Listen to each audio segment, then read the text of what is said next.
So we're talking about different digital solutions in the QSR and restaurant space, right? And so I think one of the things that we see in the market is restaurant brands are often faced with the decision of, do we go with a more white label type solution when it comes to a mobile ordering app or some sort of web ordering app? Or do we start to explore something custom, right? Where we can have a little more influence over the experience. When we're thinking about that decision and when our clients and different brands that we're talking to about that decision, I'd love to hear what both you, Tim, and Will have to say about what are the things to consider when a restaurant brand is trying to make that white label versus custom experience decision. Yeah, I think the first key point is flexibility. A white label is effectively all about compromise because the white label is intended to support as many different clients, as many different customers as possible. And so, as a restaurant brand, as you are looking to kind of differentiate yourself from your customers, being able to do things that only fit you or fit specifically to you is something that a white label isn't necessarily going to provide. So, for example, if Apple or Google comes out with a new feature that you want to take advantage of to benefit your business, on a white label, you're really up to the timeline of that white label. It's not up to you when you decide to implement that feature. And so kind of at the point where you're looking to kind of separate yourself from your customers, it makes sense to kind of consider, how can we move off this white label onto something that is more customized for us so that when we want to do something, when we need to make a change to benefit one of our KPIs, we can do that.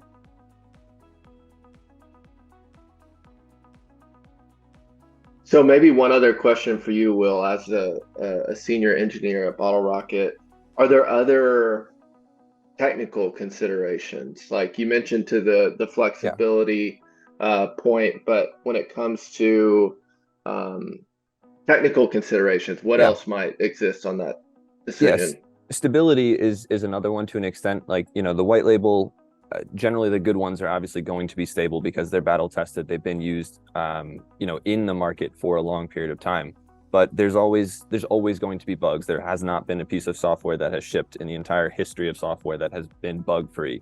And so you want to make sure that when you need to fix something, you are at, the only mercy you're at is your own timeline. You don't want to be waiting for another person to kind of prioritize that and decide when they're good and ready to fix this thing, they're going to help you out. You want to be able to go to your team, say, hey, we've got a problem, we need to address it, and be able to address that within, a short period of time so that you're not losing revenue because your mobile app isn't working properly.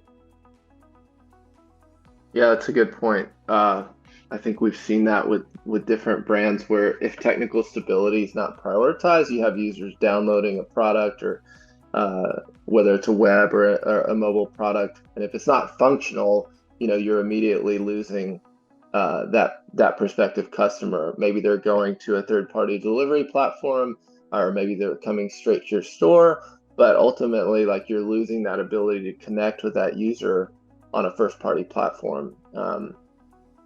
So Tim, what about you when thinking about this white label versus custom decision? What other things should we consider? One of the areas you definitely have to consider is in the realm of ROI, because ultimately businesses are investing in digital products for an expected return. In the QSR restaurant space, it's to promote order volume. And when you think about a white label versus a custom app, there's different abilities to drive ROI in each of those scenarios.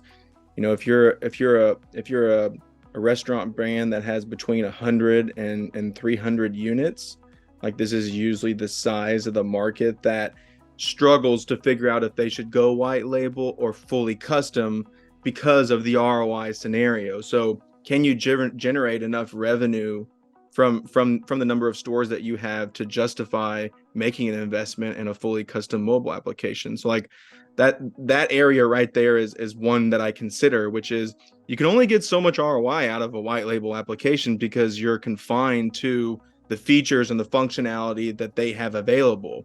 I know when I'm trying to improve conversion rates or loyalty penetration or average order value or guest frequency, like there are very specific things in the market that we see that move the needle in those areas And often the dilemma that I see if you have a white label is, oh, we can't do that certain feature because of X, Y, and Z.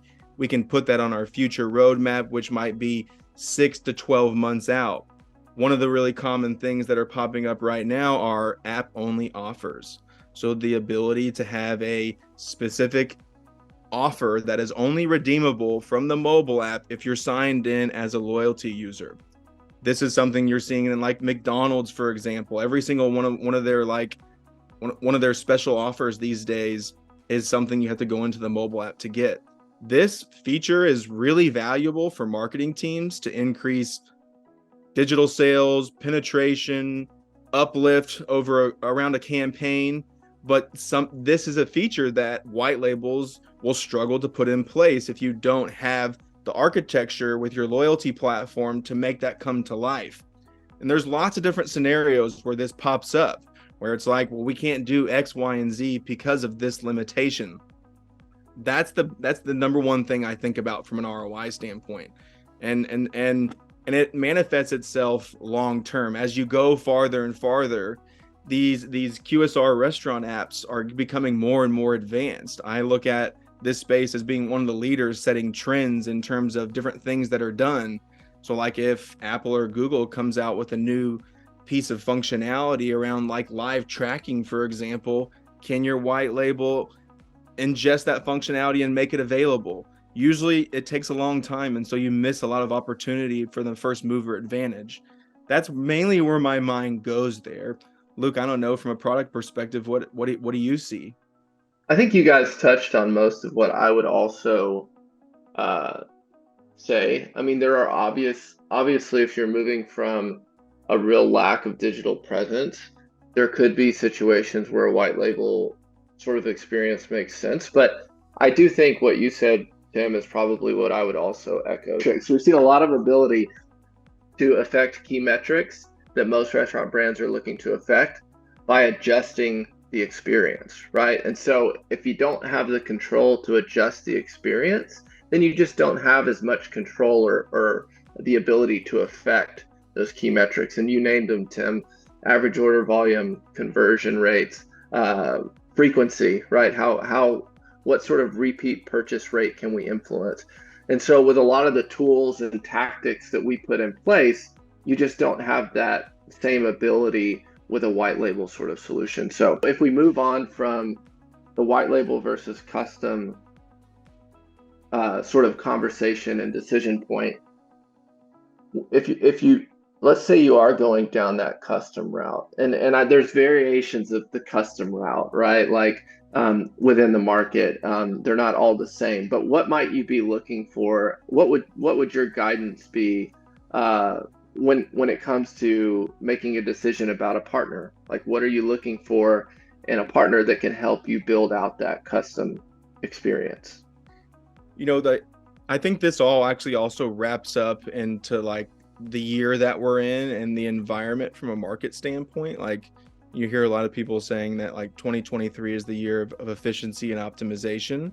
So like, and with that, what I think is really important when you pick a partner to do a custom mobile application is what kind of industry expertise is that partner bringing to the table to create those efficiencies in terms of what they can develop for you. If you go to an agency that has a very general, broad expertise in a lot of different industries, but doesn't necessarily specialize, they're going to have to come up to speed on certain aspects of your space before they're able to make the best decisions. So I think in today's day and age, and especially when you're picking a partner for a fully custom mobile app or some version of it, I think strategic and industry knowledge is really important. What type of players are going to be dedicated to a particular account to help inform the design, the business case, the technical strategy? There are very nuanced things inside of the QSR restaurant space that really, if you know them, can really speed things up. Your Olo, your online ordering platform, your loyalty platform, your POS system, the operations side of the house and how much that affects things, overall loyalty programs and what metrics move the needle. Like, these areas from a strategic partner or an industry perspective, can make your team move much faster, but also with much higher quality. So like one of the key things I think you need to look at is what kind of strategic expertise or industry expertise are they bringing to the table, and will they put in place long term as this comes to life? Will, do you have any other thoughts on your side of the house? Yeah, I think another big aspect to that is, you mentioned some of the partner ecosystem, but having a holistic view and a holistic experience with the partner ecosystem, right? This industry is heavily based in partners, right? You just went through a number of the major players, and there are more in just about every single aspect of a QSR business, right? You've got engagement, things like, Braze is push notifications. Location management is a huge aspect of loyalty. And so not only knowing how to implement those tools and how to use those tools in the development ecosystem, but how to most take advantage of them, right? It's one thing to be able to say, oh yeah, we have a partnership with 6 of these different brands and they're all integrated into our application. But if we don't know how to best take advantage of the opportunities those tools give us, we're not really using them, well enough at all. And so you're looking really for someone who not only has knowledge of the industry and where the industry is going, but also someone who is in-depth and experienced with all of the partners and players that sit in that ecosystem and are capable of extracting the most value out of your offering in that system. So I kind of want to tack on that though, and say to both you and Luke, what would you say to someone who came to us and said, I have a lot of these tools baked into my ecosystem right now, but I don't feel like I'm getting all the value that I can out of them. How would you help that person? Yeah, I can kick us off with this one. I spend a lot of time in the MarTech space and just tooling space in general. And one of the most frequent things we hear, like you just said, Will, is like, I have a whole bunch of tools, but I'm not getting the value out of them. And actually, if you look at like some wider MarTech industry studies, like between 2020 and 2022, for example, like they run surveys to figure out like what's the overall utilization of tools in place, and it's actually dropped from like 55% to 35% over those 2 years on an industry average, which means what it's telling me, what I hear and the numbers that I see, is that there's a lot of functionality out there that either isn't understood or isn't fit for purpose, or you don't have the right resources in place to be able to handle those tools. So whether it's analytics, or a CRM platform or a location platform, which are all very frequent in the QSR restaurant space, it's imperative that you have the right team or the right people that know how to use these tools. Doesn't matter what tool it is. The tool is like 10% of the equation. The other 90% of the equation are the people who work inside the tool, how you use it, how you integrate it, and how you ultimately deploy it to affect your customers. And that second piece often gets missed. You have really good sales teams around these tools who project the value and how easy it's going to be to use, only to put it in place and it sits there until the next contract, and you feel like you shouldn't re-up because you're not even using it. We see this often. So it's really important to have a specific use case, a specific person on your team that understands the value and how to drive it forward. And then you have the expertise from a development standpoint to actually make it come to life. Luke, any thoughts on that? I mean, I agree with what you're saying. I think what resonates with me is what you said about it's more so about the people that you have leveraging the tool than it is the tool itself. Like you both said, there are a lot of really good tools in the market, whether it's an analytics tool, an engagement platform, a location services platform. But I agree with what you said, Tim. It's more about how are you getting the most out of that tool.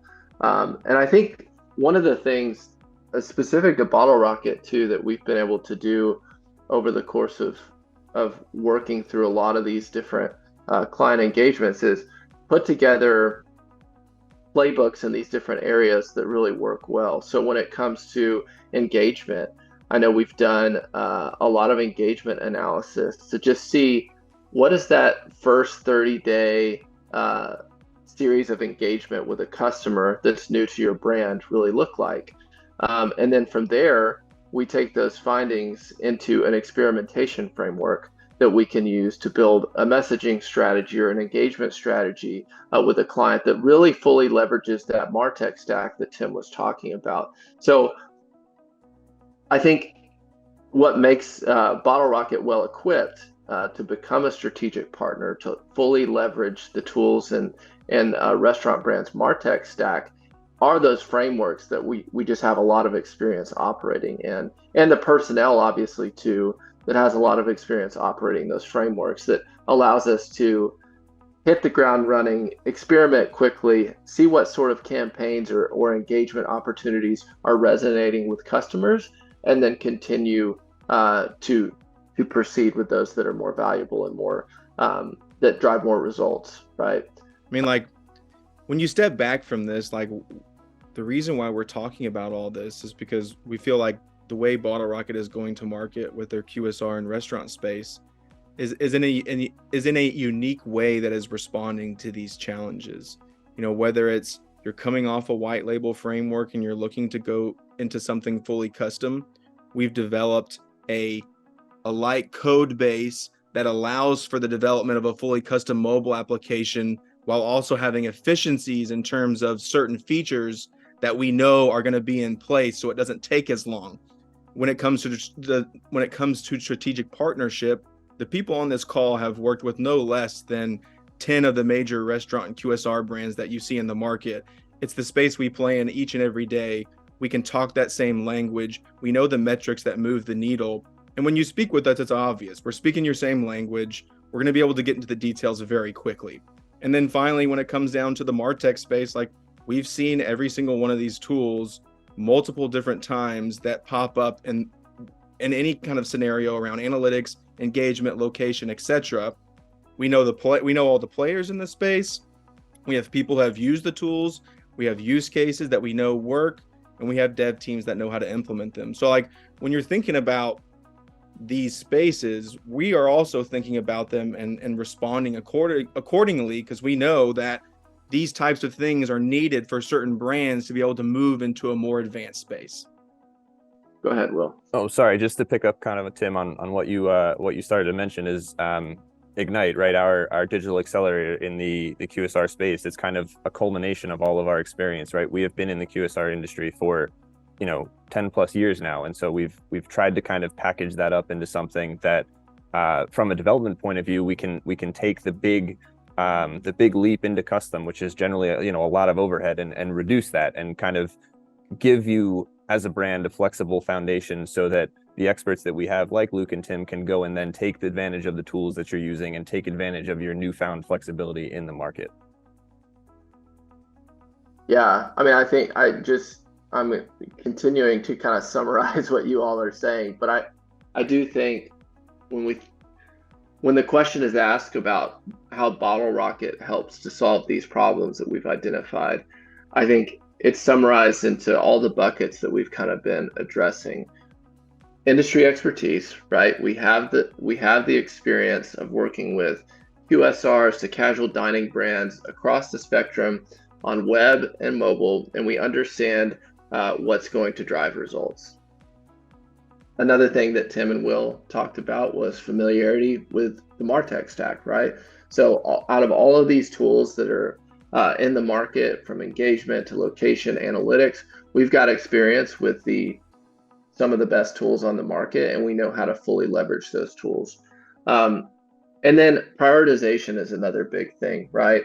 Out of every piece of feature functionality that you could do, every sort of engagement with a user on a given platform that you could do, we want to focus on what's really driving results. We've got experience with understanding which pieces of feature functionality and pieces of engagement drive results. And we work with brands to prioritize those that meets the need of the brand. And then, like Will and Tim said too, the technical framework to accelerate, right? We've done a lot of the heavy lifting on the foundational technical work on both web and mobile that allows our speed to market for a custom application to just be a lot faster than it used to be.